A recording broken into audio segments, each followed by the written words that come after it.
পাঠ্যপুস্তকে দেশনেত্রী বেগম খালেদা জিয়ার জীবনী উল্লেখ করে শহীদ প্রেসিডেন্ট জিয়াউর রহমানের জীবনী উল্লেখ করে। আমাদের দেশ মাতা, গণতন্ত্রের মাতা দেশনেত্রী বেগম খালেদা জিয়া, আমরা দেখেছি রাজপথে সে কখনো আপোষ করে নাই, একমাত্র দেশের স্বার্থে, স্বাধীনতার সার্বভৌমত্বের স্বার্থে, গণতন্ত্রের স্বার্থে সে সবসময় ভোটের অধিকার, ভাতের অধিকার নিয়েই কথা বলেছে।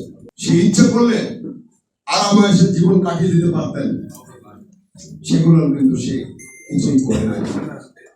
তৎকালীন সময়, অনিলের সময় সেই সৌদি সরকার তাকে কিন্তু নিমন্ত্রণ করেছেন, বিশ্বের কোন দেশে আপনি থাকবেন, যদি আপনার মতামত থাকে আমরা আপনার জিয়া পরিবারকে সমস্ত ভরণ পোষণ আমরা দেখভাল করবো।